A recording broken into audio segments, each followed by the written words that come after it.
কিয়ামতের ময়দানে আল্লাহ সুবহানাহু ওয়া তাআলা এক কদম আপনার সামনে বাড়তে দেবে না, এক কদম 5টা প্রশ্নের জবাব না দিয়া।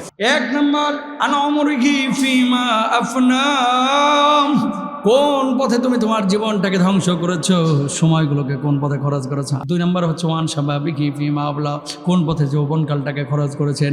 3 নাম্বার ওয়ান মালিহি মিন আইনা ইকতাসাবা, কোন পথে আপনি আপনার অর্থটাকে উপার্জন করেছেন। অফিমা আনফাকা, কোথায় আপনি খরচ করেছেন। আর 5 নাম্বার আল্লাহ রাব্বুল আলামিন জিজ্ঞেস করবেন, গোলাম যে এলেম আমি আল্লাহ রাব্বুল আলামিন তোরে দিয়েছিলাম, এই এলেম অনুযায়ী তুই আমল করেছিস কিনা, জ্ঞান অনুযায়ী তুই আমল করেছিস কিনা। এই 5টা প্রশ্নের উত্তর না দিয়ে এক কদম সামনে বাড়তে পারবেন না, ডিরেক্ট জাহান্নামে চলে যাবেন। কিয়ামতের ময়দানে ফয়সালা হয়ে যাবে জাহান্নামের। সুতরাং প্রিয় ভাইরা আমার, 12 ঘন্টা 14 ঘন্টা যারা খেলা দেখে সময় কাটায় দিচ্ছেন, আড্ডাবাজি করে খেলাধুলা করে যারা সময় কাটায় দিচ্ছেন, আল্লাহ রাব্বুল আলামিনের কাছে কিন্তু হিসাব দেওয়া লাগবে, ঠিক কিনা?